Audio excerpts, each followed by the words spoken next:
안녕하세요. 6월 14일 석회공과 고린도 전서 15장을 함께 공부해 보도록 하겠습니다. 고린도서 15장에서 다루고 있는 주제는 부활에 대한 논쟁입니다.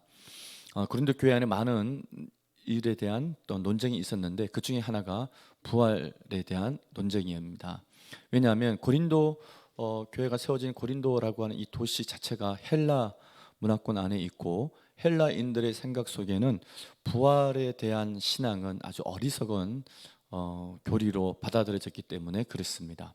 헬라인들은 부활을 믿지 않습니다. 헬라인들에게 구원을 받는다라고 하는 것은 그것은 죽음을 통하여 육체와 고귀한 영혼이 분리되는 것, 그래서 영혼만 남는 그 상태를 그들은 진정한 이데아의 세계 또는 구원의 세계 그렇게 표현을 합니다. 따라서 사도 바울이 우리의 썩어질 육체가 다시 영화로운 몸으로 변화되어 부활한다라고 하는 것은 굳이 그들에게는 필요 없는 것이었고, 그리고 부활에 대한 그 신앙은 헬라인들에게 사실 잘 받아들이거나 이해되는 신앙이 아니었습니다. 그러다 보니까 고린도 교회 안에 이 부활 신앙에 대한 논쟁이 계속 있게 되었던 것이죠. 오늘날 한국 교회도 보면은 우리가 죽어서 우리 영혼이 천국 간다라고 하는 그런 신앙을 굳게 갖고 있습니다. 상대적으로 보면 부활 신앙에 굉장히 약화되어 있는 것을 보게 되죠. 근데 예수 그리스도께서 우리를 구원하신 것은 영육혼을 가진 한 존재를 구원하신 것입니다. 우리의 영혼만 구원한 것이 아닙니다.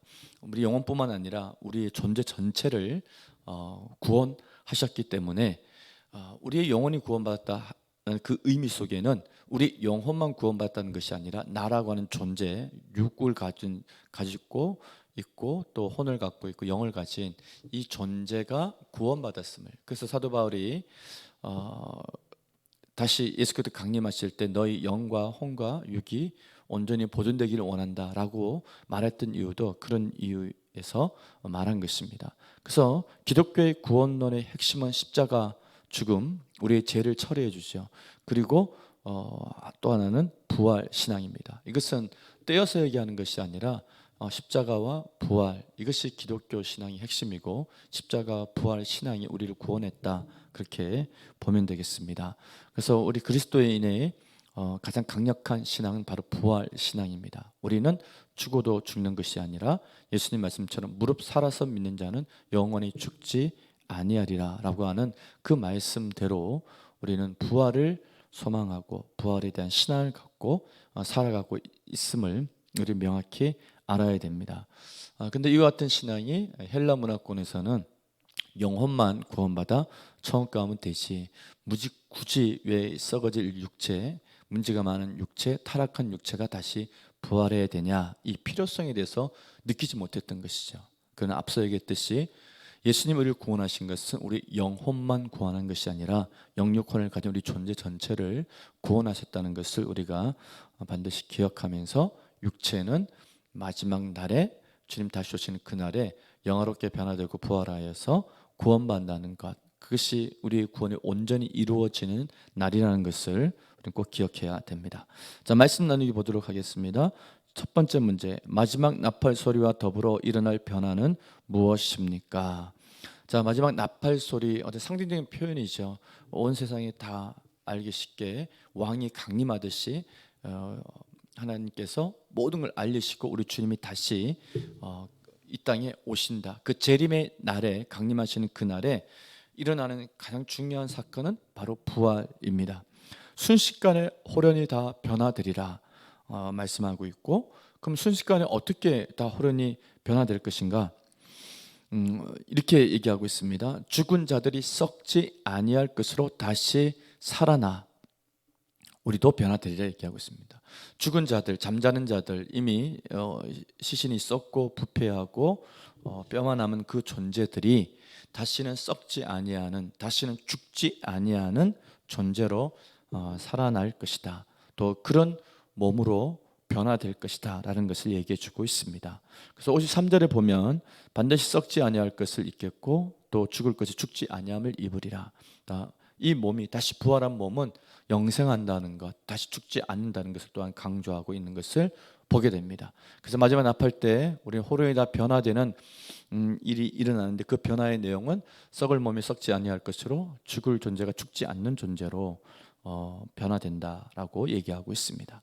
이번 문제, 죽음에서의 부활과 승리를 확신하는 바울은 고린도 성도들에게 무엇을 당부했나요? 58절 말씀에 보면, 그러므로 내 사랑하는 형제들아, 형제들은 고린도 교인들을 얘기하는 것이죠. 아비가 자식에게 얘기하듯이 그런 사랑의 마음을 담아서 얘기하고 있습니다. 뭘 얘기하냐면 두 가지인데, 하나는 견실하며 흔들리지 말라라고 하는 이것은 믿음의 굳건히 있어서 흔들리지 말라는 의미입니다. 고린도 교인들이 믿음은 흔들리고 있었습니다. 그 믿음 중에서도 부활에 대한 신앙이 흔들리고 있었는데, 사도 바울이 전한 그대로, 바울에게 배운 그대로, 들은 그대로 그 믿음을 굳게 붙잡고 흔들리지 말고 그 믿음을 지키라라고 당부하고 있고, 두 번째는 주의 일에 더욱 힘쓰는 자들이 되라. 주의 일은 여러 가지 일이 있을 수 있겠지만, 이 편지의 맥락을 보면은 주의 교회, 주의 몸된 교회를 여러 지체들이 함께 연합해서 든든히 세워가고 지켜가는 그 일을 얘기하고 있습니다. 지금은 교회가 많이 분열되어 있고 다투고 있고 싸우고 있고 당파를 지어서 서로 갈등하고 있지만, 이 고린도 교회를 다시 주의 일, 교회를 건강하게 또 서로 연합하여 지체들이 하나 되어서 그리스도의 사랑 안에서 주신 사명을 감당하는 교회로 성장해 가야 될 것을, 그 일에 힘쓰라고 하는 것을 부탁하고 있습니다. 4번 말씀 다지기 읽고 마치도록 하겠습니다. 부활에 대한 믿음은 신앙생활 전체를 떠받치는 핵심적인 요소입니다. 하나님이 우리 몸을 다시 일으키신다는 약속은 죽음 이후에 영광스러운 세상이 우리를 기다리고 있다는 희망을 품게 합니다. 새로운 세상에는 예비된 상급이 있습니다. 그렇게 이 믿음은 우리가 현재를 어떻게 살아가야 하는지 생각하게 합니다. 부활을 믿는 사람은 순간의 쾌락이나 무절제에 휘둘리지 않고 주님의 일에 충성합니다. 아멘.